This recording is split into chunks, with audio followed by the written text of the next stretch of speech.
Bienvenue sur notre chaîne. Aujourd'hui, nous vous racontons une histoire inspirante qui montre comment Dieu a un plan pour chacun de nous, malgré les périodes et les moments difficiles. Dans une grande ville animée, vivait un jeune homme nommé Marc. Connu pour sa gentillesse et sa générosité, Marc traversait une période très difficile.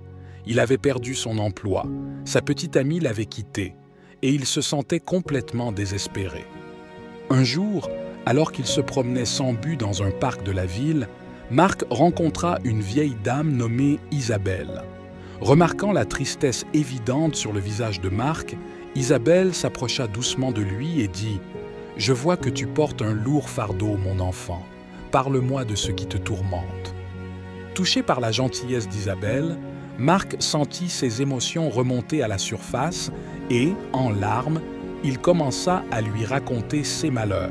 « Je ne comprends pas pourquoi tout cela m'arrive, » dit Marc. « J'ai essayé d'être une bonne personne, mais ma vie est en ruine. Je ne vois plus d'issue. » Isabelle lui sourit doucement et lui prit la main. « Mon cher enfant, » dit-elle, « je comprends ta douleur, mais sache que Dieu a un plan pour chacun de nous, même si nous ne pouvons pas toujours le voir. » Elle commença alors à lui raconter l'histoire de Thomas, un homme qui, comme Marc, traversait une période très difficile. Thomas avait perdu sa famille dans une tragédie et se sentait abandonné par Dieu. Un jour, désespéré, il décida de quitter la ville et de s'enfoncer dans un quartier abandonné pour mettre fin à ses jours. Mais en chemin, Thomas tomba sur une très ancienne chapelle. Curieux, il entra et y trouva un vieil homme en prière. Le vieil homme, voyant le désespoir sur le visage de Thomas, lui dit « Mon fils, je vois que tu portes un lourd fardeau. Dieu n'a pas abandonné tes prières.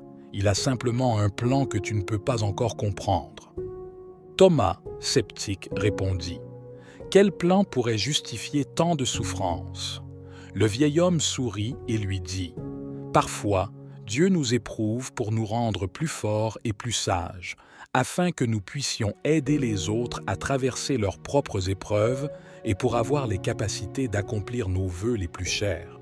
Aie foi et continue à marcher sur ton chemin. » Thomas réfléchit aux paroles du vieil homme et sentit la lourdeur de son cœur s'alléger.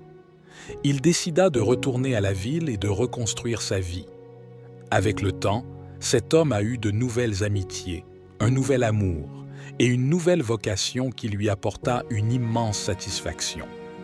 Isabelle, ayant terminé son histoire, regarda Marc dans les yeux et dit « Marc, Dieu ne t'a pas abandonné. Il te prépare pour quelque chose de plus grand. Chaque épreuve est une étape sur le chemin de son plan pour toi. Aie foi et continue à avancer. » Les paroles d'Isabelle résonnèrent profondément en Marc. Il remercia Isabelle et, chaque jour, il s'efforça de croire en ce plan divin, même s'il ne pouvait pas encore le voir. Avec le temps, Marc trouva un nouvel emploi, rencontra de nouveaux amis et découvrit une passion pour aider les autres, trouvant ainsi un nouveau sens à sa vie. Alors ne perdez pas espoir, parce que vous aussi, vous sortirez de cette période incertaine. Merci d'avoir suivi cette vidéo. Si vous avez aimé cette histoire, nous serions très heureux si vous pouviez nous aider en retour en cliquant sur le bouton j'aime et vous abonner à notre chaîne pour plus de contenu inspirant. N'oubliez pas de regarder nos autres vidéos et de partager cette histoire avec vos proches. À bientôt et restez forts.